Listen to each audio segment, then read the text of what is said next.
Hello, it's me again, and I'm in the process and in the midst of converting one of the planetary megaminxes into a genuine circle megaminx, just to make sure I have it for my collection. So with the Mercury megaminx, I already put this center in place, and I also bought a Jupiter megaminx as well, and I'm just swapping sides, so I'm just going through how I'm doing that.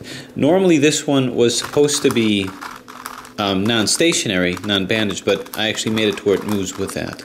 So I'm going to do the green one. Now, the green one moves, the middle moves with it, and to make a true circle megaminx, I'm going to want to replace that with this middle where it's stationary, like on the Jupiter cube. So to switch it, basically it's a lot like the circle cubes, but the mechanisms are a little different and it takes a little bit more doing. So what I'm going to do is first pluck off the top part so that I can unscrew it. So this is what I'm going to move it into. And you want to use like a very small screwdriver and weed it in here. Most of this is put together and held together by tension. Anyway, basically you want to carefully, without damaging your $54 piece of equipment, is pop the cap off. And there it goes. There it is. Found it. So what I'm going to do is take the top off of this here. You can see that I already did that with the red side. I'm just going to keep track of what I did. So same thing. Pop this top off here. Trying not to damage your cube. I don't know if I should officially call it a cube. Anyway, so both of these are off.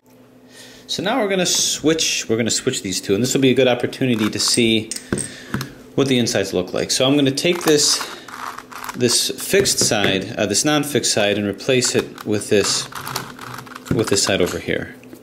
So I'm going to screw it off. Now with this you have to be careful because much of this cube is held together by tension. And as we're taking the tension down, pieces can tend to completely fly apart. And I've had the cube disrupt in my hand. You can see that even after I took this off, there's almost like a explosion event that was tempting to happen. So I'll pull this out. Springs are pretty large. Now I got to pluck this one out. So you want to very carefully do that. Instead of using the same small one, I'm going to use a slightly bigger one. And this is, like I say, held in by tension, so I'm going to turn this and I'm going to very carefully pop it out while holding everything in place. Otherwise, you're going to have a very big job of putting it all back together again. So it doesn't take too much. Basically, move it out, holding these little pieces in place, and pops out. And these kind of, I could sort of feel these snap back in when I did that. So I'll pull this out here. So this is an example of what a bandaged side looks like. You can see that it goes all the way down. You can see that it's fairly large over there. So I'm going to set this to the side. This is going to come over to this side. So now we're going to take this one out. Now it's not that hard to put back together. It's just very time consuming. And I don't know about you, but I just don't have that time to consume. Anyway, this comes off. And same thing, we're just going to very carefully pop this out. Just going to move this down a little bit to release some of the tension there.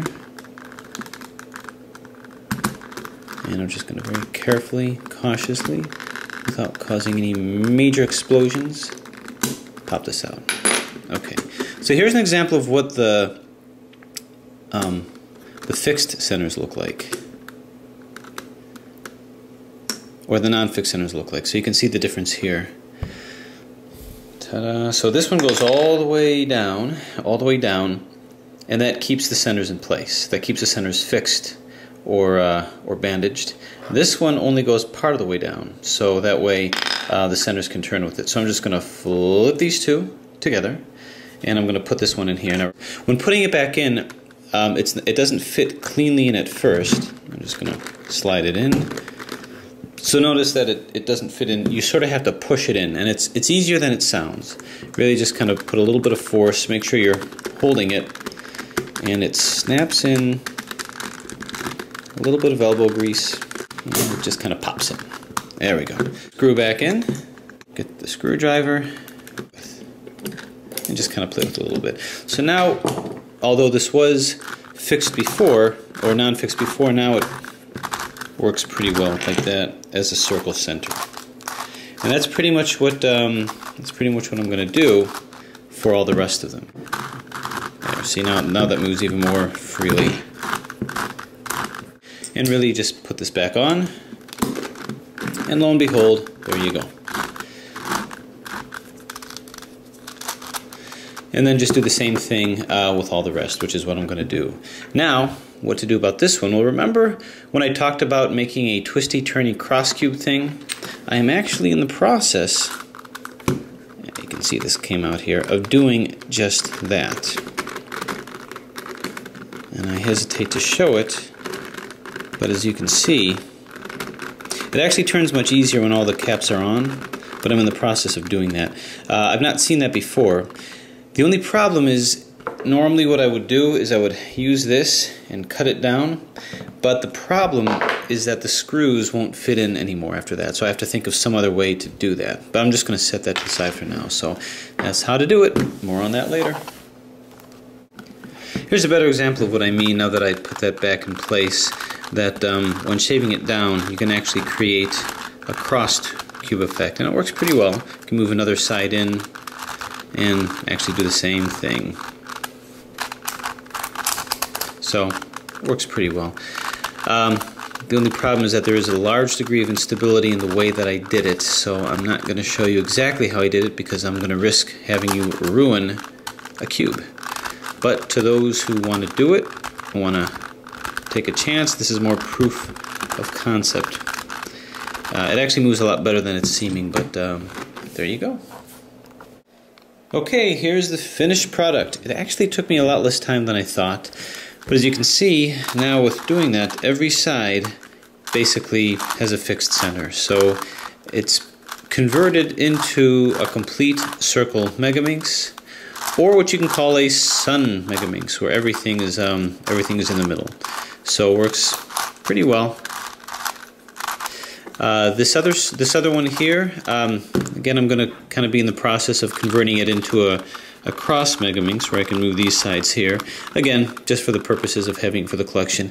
I kept these off here just to prove a point. If you get a megaminx or even a circle cube, or a crazy cube, that has different colored sides, that's actually okay, because even though this is pink over here, I can put any of the tiles on, and that centerpiece becomes the color of that tile. So although this was pink here, I can put a green and it becomes a green. So if you want to do a modification like this and you get two cubes but the color schemes aren't the same, that's okay, because it's not this part, it's actually this part. I know there's some confusion with that with some people. But anyway, hope that's helpful.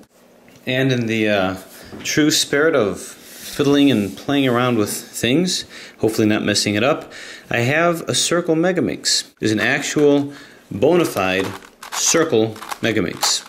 I guess you can call it a sun megaminx, where all the sides are exactly the same. Just something I wanted for my collection. So once again, what did I do with the spare parts? Well, I created what might be one of the only actual cross megaminxes, where, as you can see, this turns. They all pretty much have centers that turn with it. But what I managed to do is I managed to hack it down to where these centers actually become one of those twisty-turny cross things. I don't know if you can see that well here, but this turns independently here. Works pretty well. It's a little on the loose side, but as you can see, you can get multiple sides going with that. So it's a variation on that theme, and I've not actually seen this before. This is done exactly the same way that I did with the circle cubes. However, I don't recommend doing it that way. I don't recommend making one of these. Do that at your own peril, because what you're going to find is that these cubes are held together based on tension. And when I release the tension, the whole thing can shatter. So I don't recommend doing it unless you want to do it just as a proof of concept. But the circle part works actually very well. So more on that later.